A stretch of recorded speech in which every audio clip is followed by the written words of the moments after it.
everyone, this video is the part of our premium content. अगर आप economics से related किसी भी एग्जाम की तैयारी कर रहे हैं, B it academics B it competitive, चाहे आप इकोनॉमिक्स ऑनर्स कर रहे हैं या एमए कर रहे हैं, किसी भी यूनिवर्सिटी से, UGC NET, economics optional, Indian economic service, इन सब कोर्सेज की प्रिपरेशन आप हमारे ऐप के साथ कर सकते हैं. For more detail check out the link in the description. हमारे जो ऐप है उसका लिंक आपको डिस्क्रिप्शन में मिल जाएगा.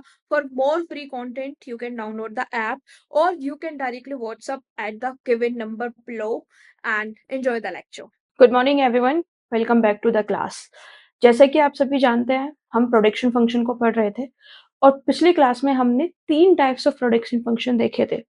सबसे पहले हमने लीनियर प्रोडक्शन फंक्शन देखा था, फिर लियोन्टिफ प्रोडक्शन फंक्शन देखा था और फिर उसके बाद में हमने लीनियर होमोजीनियस प्रोडक्शन फंक्शन देखा था. आज की क्लास में हम एक प्रोडक्शन फंक्शन को शुरू करेंगे which is Cobb Douglas production function. Firstly I want to tell you कि ये जो प्रोडक्शन फंक्शन है this is very very very popular और जितने भी आप आगे जाके न्यूमेरिकल्स होंगे वो mostly Cobb Douglas production function पे बेस्ड होंगे. कोप डगलस प्रोडक्शन फंक्शन के जितने भी फीचर्स हैं, हर एक फीचर से सेपरेट क्वेश्चन बन सकता है.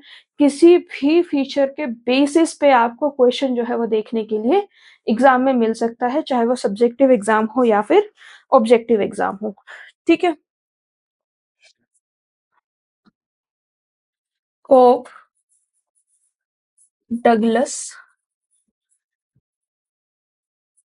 Production function. ठीक है. ये जो कोप डगलस प्रोडक्शन फंक्शन है ना बेटा, एक्चुअल में क्या हुआ कि बहुत सारे इकोनॉमिस्ट थे जिन्होंने एक्चुअल में एम्पेरिकल डाटा जो था वो पढ़ा और उन्होंने ये ढूंढने की कोशिश की that what is the relation between change in input and the output. ठीक है. अब इसमें से जो सबसे एम्पिरिकल, सबसे डेटा बेस्ड, सबसे साइंटिफिक जो हमें प्रोडक्शन फंक्शन मिला, जब हमने स्टैटिस्टिक्स का यूज करके लिया, that is Cobb Douglas production function. Cobb Douglas production function, सबसे पहली बात इसमें ये याद रखना कि ये एम्पिरिकल डेटा पे बेस्ड है. एम्पिरिकल डेटा का क्या मतलब होता है? एम्पिरिकल डेटा का मतलब होता है कि ये ना रिसर्च करके बनाया गया है, यानी कि it is based on actual data. ठीक है.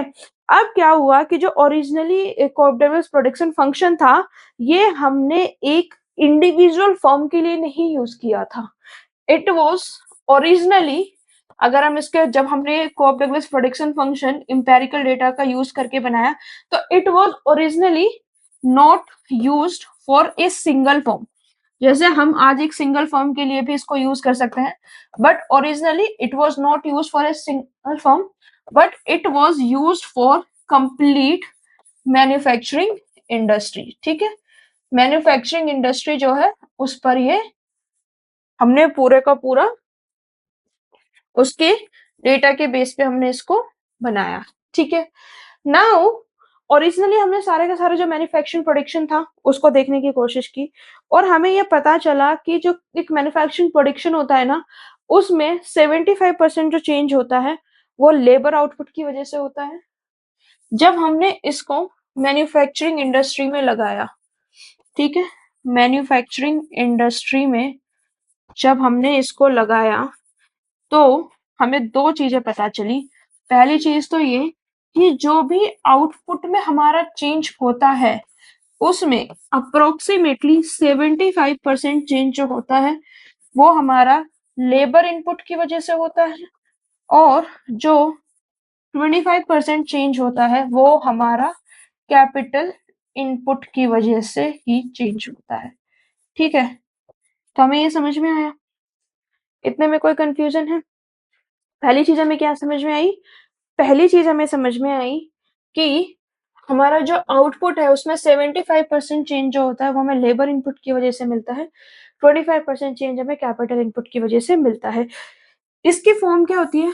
Q is equal to A L की पावर अल्फा के की पावर बीटा, जिसमें L मेरा लेबर को डिनोट कर रहा है, K मेरा कैपिटल को डिनोट कर रहा है और अल्फा और बीटा इसमें मेरे क्या डिनोट कर रहे हैं? अल्फा, बीटा एंड ए जो है वो मेरे इसमें पॉजिटिव कांस्टेंट है. ठीक है. तो इस तरीके की किसी भी फॉर्म में अगर मेरे को प्रोडक्शन फंक्शन दिखता है Q इज इक्वल टू ए जिसमें एक पॉजिटिव कांस्टेंट हो इंटू एल की पावर अल्फा के की पावर बीटा, ये किसी भी फॉर्म में हो सकता है, ये आपको इस तरीके से भी मिल सकता है एक्स एल की पावर ए एंड के की पावर बी। बेसिकली इस फॉर्म में कोई भी प्रोडक्शन फंक्शन आपको दिखता है तो उसे हम क्या बोलते हैं, उसे हम कोऑफ डगलस प्रोडक्शन फंक्शन बोलते हैं। ठीक है, तो इस कोऑफ डगलस प्रोडक्शन फंक्शन में मैंने आपको बताया तो दो मेन चीजें हमको पता चली। पहला कि ओरिजिनली हमने ये मैन्युफैक्चरिंग इंडस्ट्री पे लगाया, एक सिंगल फॉर्म पे नहीं लगाया, और मैन्युफैक्चरिंग इंडस्ट्री में एनालाइज करने के बाद हमको पता चला कि 75% का जो चेंज है वो लेबर की वजह से है, 25% का जो चेंज है वो कैपिटल की वजह से है। दूसरी चीज क्या है इसमें कि ये एक multiplicative form of Cobb Douglas production function है। Multiplicative form of Cobb Douglas production function का क्या मतलब है, मल्टीप्लाई में है, यानी कि लेबर एंड कैपिटल जो है they are into multiplication and they are multiplying each other.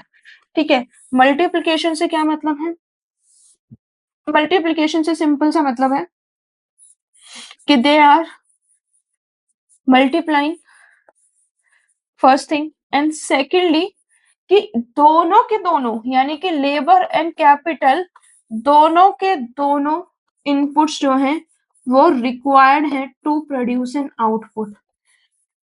मेरा लेबर जीरो हो जाता है या फिर कैपिटल जीरो हो जाता है, दोनों में से कुछ भी जीरो हो जाएगा तो मेरा आउटपुट भी जीरो हो जाएगा।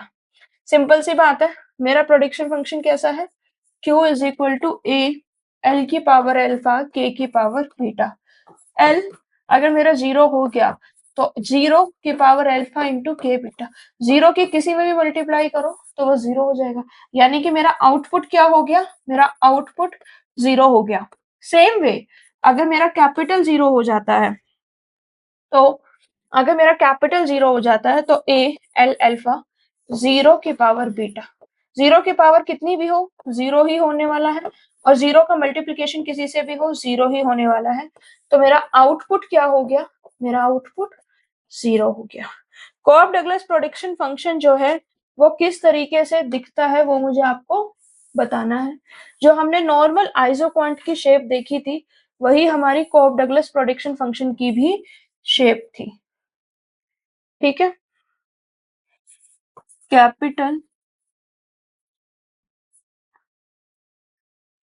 लेबर। ठीक है, this is how the Cobb Douglas production function look like. ठीक है, फिगर कैसी होती है इसकी कोऑफ डगलस प्रोडक्शन फंक्शन की, how does the Cobb Douglas production function looks like, this is how it is looks like. अब हमें ये देखना है, ठीक है, एक चीज और है जो इसमें मेरे को आपको समझानी है कि ये जो है ए एल की पावर अल्फा के की पावर बीटा, ओरिजिनली स्टार्टिंग में ओरिजिनली जब ये प्रोडक्शन फंक्शन बना तो ये माना गया या फिर ये पता चला कि अल्फा प्लस बीटा जो होता है वो हमेशा हमारा वन होता है। बट जैसे जैसे हमारी फर्दर रिसर्च हुई, फर्दर रिसर्च की हेल्प से हमें पता चला कि ये जो अल्फा प्लस बीटा है ये जरूरी नहीं है कि इक्वल टू वन हो, it can be greater than one, it can be less than one, तीनों ही केसेस जो है वो पॉसिबल है। ठीक है, आई होप इतना आपको समझ में आ गया होगा। This is how the isoquant curve looks like. ठीक है, now we have to understand some properties. किसकी properties, properties of Cobb Douglas production function, properties कह लीजिए या फीचर्स कह लीजिए। ठीक है, तो सबसे पहले हमें पता लगाना है average product in Cobb Douglas production function. Average product जो होता है वो एक खास रोल प्ले करता है, और वो क्या खास रोल प्ले करता है वो मैं अभी आपको समझाती हूँ। हमारा प्रोडक्शन फंक्शन क्या है, Q is equal to A L की पावर अल्फा के की पावर बीटा। अगर मुझे एवरेज प्रोडक्ट ऑफ लेबर निकालना है तो मैं किस तरीके से निकालूंगी, ए एल की पावर अल्फा के की power beta divide by alpha. इतने में कोई कंफ्यूजन है तो आप मुझे बताइए। अब ए एल की पावर अल्फा, ये नीचे से ऊपर गया तो क्या हो गया, अल्फा माइनस वन के बीटा। इतने में कोई कंफ्यूजन है? इतने में कोई कंफ्यूजन है तो बताइए। क्योंकि मैंने ये माना हुआ है कि जो कॉफ डगलस प्रोडक्शन फंक्शन होता है, this is also a linear homogeneous production function. ठीक है, ये लीनियर होमोजेनियस प्रोडक्शन फंक्शन होता है। और कल की क्लास में मैंने आपको बताया था लीनियर होमोजेनियस प्रोडक्शन फंक्शन का क्या मतलब है, कि ये जो मेरा प्रोडक्शन फंक्शन है ए एल अल्फा के बीटा, इसमें alpha plus beta is equal to 1 होता है। ठीक है, तो यहाँ पे जो मेरे सम है वो क्या हो गए, alpha plus beta is equal to 1। तो बीटा की वैल्यू क्या निकल सकती है, beta is equal to 1 minus alpha. तो is equal to A L minus alpha, K की वैल्यू होगी 1 माइनस अल्फा। इतने में कोई कंफ्यूजन है तो आप मुझे बताइए। इतने में कोई कंफ्यूजन है तो आप मुझे बता सकते हैं। अब देखिए, ए एल अल्फा माइनस वन को हम नीचे ले जाएंगे तो एल इंटू के 1 माइनस अल्फा लिख सकते हैं। ए के 1 माइनस अल्फा एल, यहाँ पे ऑलरेडी पावर 1 है, एल की पावर 1, ये अल्फा नीचे आएगा तो क्या हो जाएगा, माइनस एल 1 माइनस अल्फा। तो मेरा एवरेज प्रोडक्ट क्या हो गया, ए के अपॉन एल 1 माइनस। ठीक है, मेरा एवरेज प्रोडक्ट क्या निकल के आया, मेरा एवरेज प्रोडक्ट निकल के आया ए इंटू के अपॉन एल 1 माइनस अल्फा। अब इसमें क्या है, ए और अल्फा ये दोनों मैंने क्या माने थे, ये दोनों थे मेरे constant. Since A and alpha जो है वो मेरे कांस्टेंट है, तो जो मेरा एवरेज प्रोडक्ट होगा वो किस पे डिपेंड करेगा, will depend on the ratio of के एंड एल, यानी कि that will depend on the capital labour ratio. ठीक है, and it will not depend on the actual, it will not depend on actual quantity used. ठीक है, क्या मतलब है इस बात का, मतलब इस प्रॉपर्टी से आपको क्या समझना है, इस प्रॉपर्टी से आपको ये समझना है कि जो कॉफ डगलस प्रोडक्शन फंक्शन होता है उसमें जो मेरा एवरेज प्रोडक्ट होता है that depends on the ratio of factor capital and labour, ratio पे डिपेंड करता है, and it will not depend on the absolute quantities of the factor used. एक एग्जांपल लेते हैं, लेट्स से मेरा average product of labour calculate करके क्या है, my average product of labour is A K divide by L 1 minus alpha. Values ले लेती हूँ मैं अपनी तरफ से, लेट्स से मेरा जो ए है वो 50 है। ठीक है, मेरा जो वैल्यूज मैंने लिखी हुई है मैं लिख लेती हूँ। ए जो है वो मेरा 50 है, अल्फा मेरा 1/2 है, के मेरा 8 है, एल मेरा 2 है। ठीक है, एवरेज प्रोडक्ट निकालिए। एवरेज प्रोडक्ट ऑफ लेबर क्या है, ए कितना हुआ 50, के कितना है 8, लेबर कितना है 2, 50 इंटू 8/2 और 1 माइनस अल्फा, अल्फा की क्या वैल्यू है 1 minus 1/2 is equal to 50 into 4,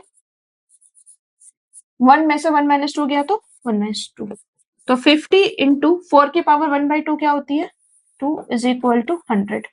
तो मेरा एवरेज प्रोडक्ट क्या आ गया 100 यूनिट्स। अब now let's say for example मैं इसमें क्या करता हूँ, कैपिटल जो है वो अपना 400 कर देता हूँ, लेबर जो है वो अपना 100 कर देता हूँ। ठीक है, अब देखते हैं average product of labour is equal to A K alpha 1 minus alpha. तो ए क्या है 50 इंटू के क्या हुआ मेरा 400, लेबर क्या हुआ 100, 1 माइनस 1/2, तो 50 इंटू 2 जीरो से 2 जीरो कैंसिल हुई, अगेन 4, 1 में से 1/2 गया तो 1/2 इज इक्वल टू 100। तो एवरेज प्रोडक्ट ऑफ लेबर क्या हो गया मेरा, average product of labour again मेरा क्या आया 100 आया। तो बेसिकली कॉफ डगलस प्रोडक्शन फंक्शन आपको क्या बता रहा है? कॉफ डगलस प्रोडक्शन फंक्शन सिंपली आपको एक चीज बता रहा है कि जो हमारा आउटपुट है that will not depend on the absolute quantities but it will depend on the factor ratio and more precisely it will depend on the capital labour ratio. ठीक है, इतने में कोई कंफ्यूजन? इतने में कोई कंफ्यूजन बेटा? बताइए, अगर किसी को ये भी कंफ्यूजन हो रहा हो कि ये alpha plus beta is equal to 1 क्यों माना है, तो मैं बता देती हूँ। अभी के लिए आप इतना समझ लीजिए, इस चीज पे भी हम अभी डिटेल में बात करेंगे। फॉर द टाइम बिंग आप इतना समझ लीजिए कि this is Cobb Douglas production function, और ये जो कॉफ डगलस प्रोडक्शन फंक्शन है this is a linear homogeneous production function. और अगर alpha plus beta is equal to 1 होता है, only in that condition it is linear homogeneous production function. For the time being आपको इतना समझना है। Average product in Cobb Douglas production function समझ में आया? अभी तक हमने एवरेज प्रोडक्ट ऑफ लेबर समझा। अब हम क्या समझेंगे? अब हम समझेंगे average product of capital. Average product of capital निकालना है तो Q is equal to A L की पावर अल्फा के की power beta. Average product of K कैसे निकलेगा? Capital Q divide by capital A L alpha K की power beta divide by के। इतने में कोई कंफ्यूजन है? अब मैंने क्या बताया, alpha plus beta is equal to 1 होता है। उसमें हमने क्या किया था? बीटा की वैल्यू सब्स्टिट्यूट की थी। इसमें हम क्या करेंगे? अल्फा की वैल्यू सब्स्टिट्यूट करेंगे। Alpha is equal to 1 minus beta. देखिए, इसमें हम लेबर की वैल्यू सब्स्टिट्यूट कर रहे हैं। क्यों? क्योंकि हमें एवरेज प्रोडक्ट ऑफ कैपिटल निकालना है। जब हमें एवरेज प्रोडक्ट ऑफ लेबर निकालना होगा तो हम कैपिटल के एक्सपोनेंट की वैल्यू को सब्स्टिट्यूट करेंगे to make the calculation easier. Alpha is equal to 1 minus beta, तो ए एल एल अल्फा की जगह लिख दीजिए 1 माइनस बीटा इंटू के की power beta divide by K. ठीक है, now average product of capital will be equal to A L 1 minus beta हुआ, के नीचे 1 है, ऊपर वाला बी नीचे आएगा तो बीटा, और नीचे आएगा तो माइनस का बीटा हो जाएगा, is equal to A into L upon B K minus beta 1 minus beta.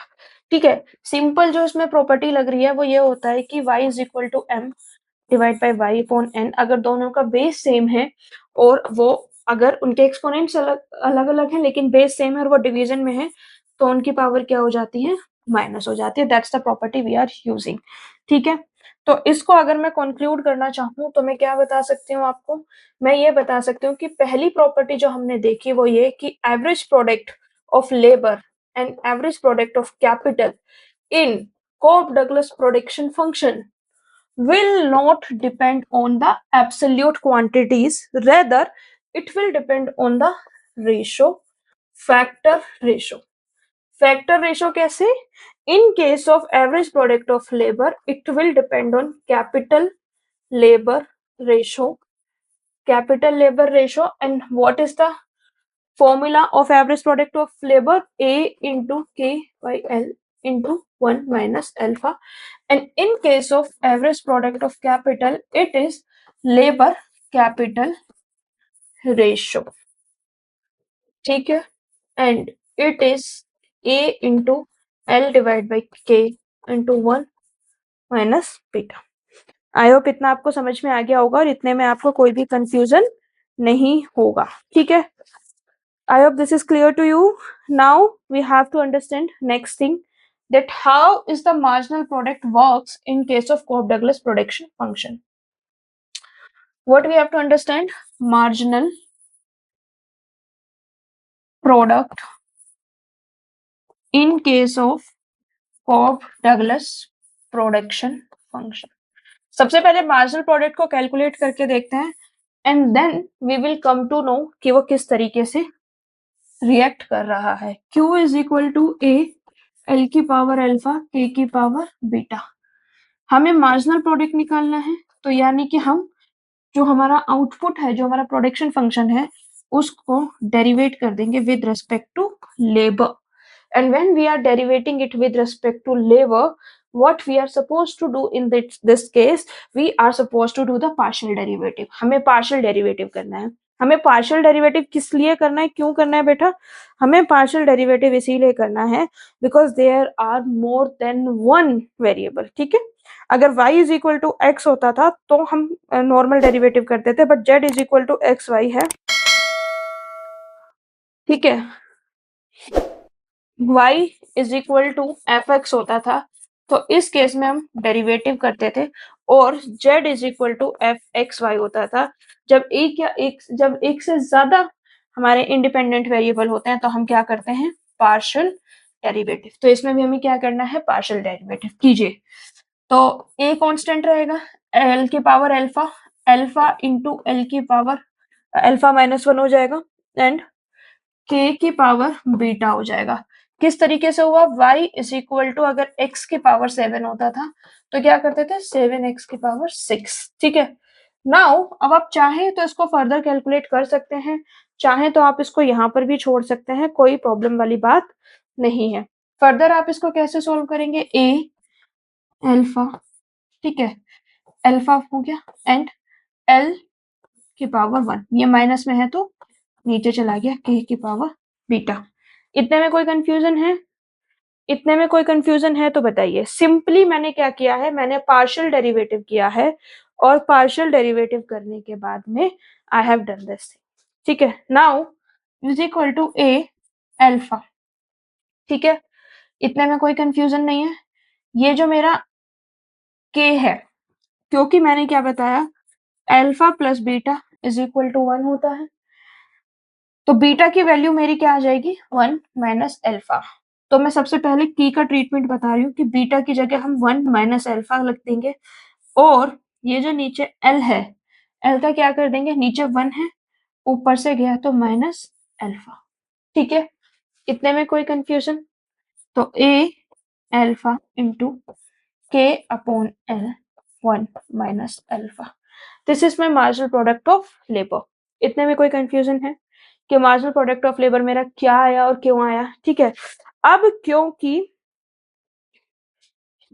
Again same चीज, मेरा इसमें ए और अल्फा ये दोनों क्या है, कांस्टेंट है, तो मेरा मार्जिनल प्रोडक्ट ऑफ लेबर भी किस पे डिपेंड करेगा, on the ratio of capital labour. It will depend on the capital labour ratio, and it is independent of the factors employed.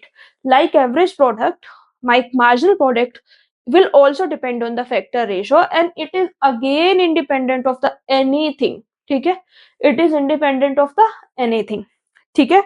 अब हम इसमें एग्जैक्ट मैग्नीट्यूड्स को कंसीडर नहीं करेंगे। What we are doing in this scenario is that marginal product of labour जो है वो capital labour ratio पे डिपेंड करता है और एब्सोल्यूट क्वांटिटीज पे डिपेंड नहीं करता है। ओनली डिफरेंस इज दैट कि जो हमारा एवरेज प्रोडक्ट था, this was my average product of labour, and this is my average product of capital, this is my average product of labour. थोड़ा सा छोटा कर देती हूँ, आई होप विजिबल होगा। This is my average product of labor, A into K by L, 1 by alpha, A K by L 1 minus alpha, ठीक है। और मेरा जो मार्जिनल प्रोडक्ट था वो कैलकुलेट करके क्या आया था, A alpha K by L 1 minus alpha, यानी कि अल्फा जो फैक्टर है, जो उसका क्वोशंट है, ये इसमें जो क्वोशंट है उससे मल्टीप्लीकेशन जो है वो एक्स्ट्रा हो जाएगी, एक जो मेरा फैक्टर है वो मुझे ज्यादा देखने के लिए मिलेगा। इतने में कोई कंफ्यूजन है तो बताइए। अगर इतने में कंफ्यूजन नहीं है तो आगे भी बढ़ सकते हैं, और आप चाहे ना तो फर्दर इसको ऐसे भी कर सकते हैं, ए अल्फा के अपॉन एल बीटा, कुछ बुक्स में आपको ऐसे भी मिल सकता है, कोई कंफ्यूजन वाली बात नहीं है। Alpha plus beta is equal to 1 and beta is equal to 1 minus alpha, तो 1 माइनस अल्फा को कुछ बुक्स में बीटा भी लिख देते हैं, फर्दर सॉल्व कर देते हैं। तो ये mathematical manipulations you will have to look into. Now q is equal to a l की पावर अल्फा k की power beta, marginal product of capital निकालना है तो del q divide by del k। Capital के respect में derivate कर दीजिए तो a l अल्फा तो सेम रहेगा, बीटा k की power beta minus 1, a and beta को बाहर ले आइए तो l अल्फा k की power beta minus 1, a beta. Alpha को क्या लिख सकते हैं, अल्फा को हम यहाँ से क्या लिख सकते हैं, alpha plus beta is equal to 1। तो इससे क्या निकल के आया, alpha is equal to 1 minus beta into K beta minus 1। A beta, ठीक है, L 1 minus beta into K beta, और ये जो है ये एक नीचे गया तो के की power 1। Now A beta into L 1 minus beta K, again ये नीचे गया तो क्या हो गया, 1 minus beta is equal to A beta L upon K into 1 minus beta, A beta into L divide by K, 1 minus beta को हम क्या लिख सकते हैं, alpha. Marginal product of capital ये रहा, एवरेज प्रोडक्ट ऑफ कैपिटल ये रहा, मार्जिनल प्रोडक्ट ऑफ कैपिटल ये रहा। तो हमने ये देखा कि जो मार्जिनल प्रोडक्ट है वो किसी भी एक पर्टिकुलर चीज पे डिपेंड नहीं करेगा, केवल और केवल वो रेशो पे डिपेंड करेगा। It will depend on the ratio of the factor ratio. In case of marginal product of labor or the average product of labor, it will depend on the capital labor ratio, and in case of marginal product of capital and average product of capital, it will depend on the labor capital ratio. तो basically हमको एक चीज समझ में आ गई है कि it will depend on capital labor ratio, it will not depend on anything else। ठीक है, यानी कि जो इंडिपेंडेंट वो होती हैं, वो डू वी से इंडिपेंडेंट क्वांटिटीज होती हैं उस पर डिपेंड नहीं करेगा। एंड हमारा जो एवरेज प्रोडक्ट है और जो मार्जिनल प्रोडक्ट है उसमें केवल एक एक फैक्टर का डिफरेंस रहेगा, यानी कि उनकी जो पावर होगी उसका डिफरेंस रहेगा। ठीक है, दोनों प्रॉपर्टी समझ में आ गई, कोप डगलस प्रोडक्शन फंक्शन की, एवरेज प्रोडक्ट वाली भी और मार्जिनल प्रोडक्ट वाली भी। आई होप इतने में कोई कंफ्यूजन आपको नहीं होगा। नेक्स्ट जो प्रॉपर्टी है, average product marginal product clear हो गया, इतने में कोई कंफ्यूजन है, इतने में कोई कंफ्यूजन नहीं है, तो फिर हम आगे की तरफ बढ़ते हैं। कोप डगलस प्रोडक्शन फंक्शंस जो होते हैं they show the law of diminishing returns to a factor, law of diminishing returns to a factor को वो फॉलो करते हैं। ठीक है, लॉ ऑफ डिमिनिशिंग रिटर्न क्या है कि अगर हम किसी एक फैक्टर, वेरिएबल फैक्टर को बढ़ाते जाएंगे तो पहले तो हमारा आउटपुट जो है वो बढ़ेगा, it will increase at increasing rate and then it will start decreasing. ठीक है, लॉ ऑफ डिमिनिशिंग रिटर्न क्या बताता है, लॉ ऑफ डिमिनिशिंग रिटर्न ये बताता है कि if we keep increasing the variable input then are the marginal product from that input is going to be diminishing. ठीक है, हमारा जब लेबर बढ़ाते हैं तो आउटपुट पहले इंक्रीजिंग रेट से बढ़ता है और फिर वो डिक्रीजिंग रेट से बढ़ता है एंड अल्टीमेटली हमारा जो आउटपुट होता है वो नेगेटिव होता है। लेकिन जो डिमिनिशिंग रिटर्न्स होते हैं वो हमारे मार्जिनल प्रोडक्ट की बात करते हैं। मार्जिनल प्रोडक्ट का क्या मतलब है कि जब भी हम अपने वेरिएबल इनपुट को बढ़ाते हैं, लेट्स से हमने लेबर को बढ़ाया तो उसका मार्जिनल प्रोडक्ट डिमिनिशिंग होगा।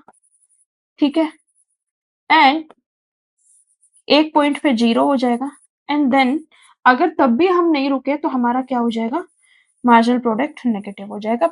लास्ट क्लासेस में बहुत डिटेल में ये चीजें मैंने एक्सप्लेन की है, क्योंकि हमारा जो एक रेशनल प्रोड्यूसर होता है वो हमेशा इस स्टेज पे ऑपरेट करता है। ठीक है, वो नेगेटिव रिटर्न्स तक जाते ही नहीं है। तो डिमिनिशिंग रिटर्न्स जो हैं वो हमें एक प्रोड्यूसर को देखने के लिए मिलते हैं। How it is a diminishing returns ये मैं अभी आपको बता देती हूँ। ठीक है, लेट्स से हमारा एक प्रोडक्शन फंक्शन है Q is equal to A L and पूरा एक प्रोडक्शन फंक्शन ले लेते हैं कोप डगलस विच इज 0.75 के 0.25। ठीक है, तो मार्जिनल प्रोडक्ट ऑफ लेबर निकालते हैं। मार्जिनल प्रोडक्ट ऑफ लेबर निकालने का तरीका पार्शियल डेरिवेट कर दीजिए, del Q divide by del L, जैसे अभी निकाला ए इंटू 0.75 के एल की पावर 0.75 माइनस 1 के 0.25, ए 0.75 एल की पावर 0.75 माइनस 1 यानी कि 1 बड़ा है, 1 में से 0.75 को आप हटाएंगे तो हमारा क्या आ गया, माइनस 0.25 इंटू के 0.25, 0.75 ए एल की पावर माइनस 0.25 के की power 0.25। This is my marginal product. ठीक है, ये क्या आ गया, मेरा मार्जिनल प्रोडक्ट आ गया। लेकिन अभी मुझे ये कैसे पता चलेगा कि डिमिनिशिंग है या नहीं, ये डिक्रीजिंग है या नहीं? तो उसके लिए हमें क्या करना पड़ता है, सेकेंड डेरिवेटिव टेस्ट लगाना पड़ता है। बहुत पहले भी मैंने ये सब समझाया हुआ है।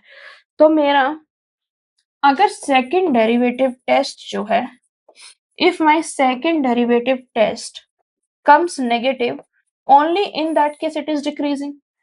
तो सेकेंड डेरिवेटिव करके देखिए, del square Q upon del L square, और ये जो है इसको फिर से आप फैक्टर कर दीजिए। फैक्टर मतलब फिर से इसको डेरिवेट कर दीजिए। तो 0.75 इंटू माइनस 0.25 ए एल की पावर माइनस 0.25 माइनस 1 के 0.25 इज इक्वल टू 0.75 के 0.25 में मल्टीप्लाई कर दीजिए। मल्टीप्लाई अगर आपको नहीं भी करनी है तो भी आपको आंसर मिल जाएगा, बट मैं फिर भी आपको बता देती हूँ।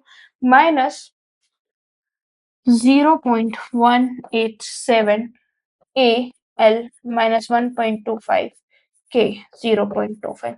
This is my second order derivative, and this is second order derivative, and that is negative. इसके स्टार्टिंग में क्या है, नेगेटिव, यानी कि l की वैल्यू कुछ भी हो, k की वैल्यू कुछ भी हो, ultimately it is going to be negative. Since the second order derivative is negative, we can say that marginal product is diminishing.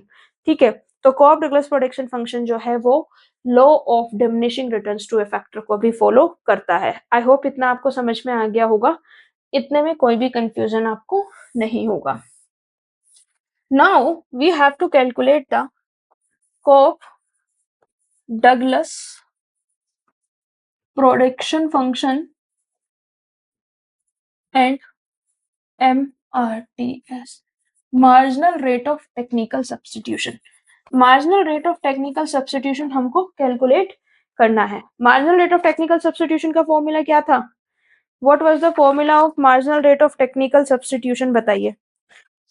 Formula was MPL divide by MPK। Last class में भी बताया था, this is the formula of marginal rate of technical substitution. कैसे आया formula बहुत बार बता चुकी हूँ, अब नहीं बताऊंगी। ठीक है, MRTS का फॉर्मूला होता है MPL डिवाइड बाई MPK। तो Q is equal to A L की पावर अल्फा K की power beta. Marginal product of labour is equal to A L minus 1 K की power beta. Marginal product of capital क्या होगा, same A L की power alpha into B K की power beta minus 1 is equal to A L alpha beta लिख दीजिए, ये वाला आगे K beta minus 1। MRTS calculate करना है, is equal to MPL divide by MPK। रखिए वैल्यू, MPL की वैल्यू क्या है, this is marginal product of labour A alpha L alpha minus 1 K की power beta divide by marginal product of capital A beta L की power alpha K की power beta minus 1। A से A cancel हो गया, ठीक है, A से A cancel हो गया, इतने में कोई कंफ्यूजन है? अब अल्फा डिवाइड बाय बीटा, थोड़ा सा इसको एक्सटेंड कर लेते हैं, तो K की पावर बीटा, ये बीटा माइनस 1 क्या गया, ऊपर गया, तो क्या हो गया minus beta minus 1। Same way ये जो L है अल्फा, ये ऊपर वाला अल्फा का क्या है, आके नीचे माइनस में हो जाएगा, अल्फा माइनस 1, तो क्या हो गया minus alpha minus 1 is equal to alpha के beta minus beta minus minus plus 1 divide by beta L की power alpha minus alpha minus minus plus 1। Beta से बीटा कैंसिल हुआ, अल्फा से अल्फा कैंसिल हुआ, तो क्या बचा अल्फा K की power 1 divide by beta L की पावर 1। तो अल्टीमेटली क्या हुआ, alpha upon beta into K by L। This is my marginal rate of technical substitution. ठीक है, alpha by beta into k by l. This is my marginal rate of technical substitution. I hope इसमें आपको कोई भी confusion नहीं होगा. That's it for today's lecture guys. I just hope कि आपको आज का वीडियो बहुत अच्छा लगा होगा. अगर आपको वीडियो अच्छा लगा है तो like it, share it, subscribe to the channel. Please subscribe करके जाइए क्योंकि I have seen in my analytics कि आप लोग वीडियोस देख लेते हैं, सब्सक्राइब नहीं करते हैं. Please make sure to subscribe and hit the notification bell ताकि नेक्स्ट टाइम जब भी वीडियो अपलोड करूँ वो जल्द से जल्द आपको मिले. I have target of finishing each and every topic of economics. Until next time, I see you again. Keep loving us. Thank you so much.